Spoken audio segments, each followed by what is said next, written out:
আসসালামু আলাইকুম রহমতুল্লাহি ওয়া বারাকাতুহু।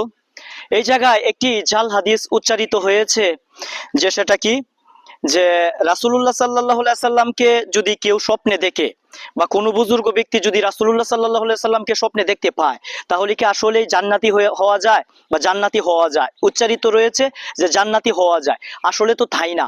আসলে বিষয়টা হচ্ছে এরকম যে রাসূলুল্লাহ সাল্লাল্লাহু আলাইহি সাল্লামকে স্বপ্নে দেখলে যে জান্নাতি হওয়া যায় এরকম বিষয় না। তবে রাসূলুল্লাহ সাল্লাল্লাহু আলাইহি সাল্লাম থেকে যে হাদিস আসছে বা ওনার মুখে যা বলা হয়েছে, বুখারী শরীফের হাদিস, উনি বারবার উচ্চারিত করছে যে যে ব্যক্তি আমাকে স্বপ্নে দেখলো সে আসলেই আমাকে স্বপ্নে দেখলো। কিন্তু এর মানে এই না যে আমাকে স্বপ্নে দেখলেই জান্নাতে যাওয়া যাবে, এরকম কোনো বিষয় না। জান্নাতে যাওয়ার উপায় হচ্ছে আমল, এখিন এবং কি সততা এবং ইমান।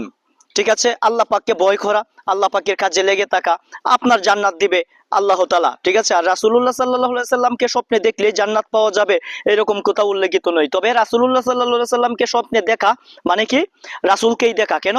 শয়তান রাসূলুল্লাহ সাল্লাল্লাহু আলাইহি সাল্লামের রূপ কোনোদিন ধারণ করতে পারে না। আশা করি বুঝতে পারছেন। আসুন ইমানের পথে, আসুন একিনের পথে, আসুন দিনের পথে, আসুন ইসলামের পথে। এই দুনিয়াটা দুনিয়া নয়, আখেরাতটাই হবে সারা জীবনের জিন্দিগি। ও আমল করুন, আখেরাতেই আপনার ফায়সালা দিবে আল্লাহ তাআলা। অবশ্যই বুঝতে পারছেন। আসসালামু আলাইকুম ওয়া রাহমাতুল্লাহি ওয়া বারাকাতুহু।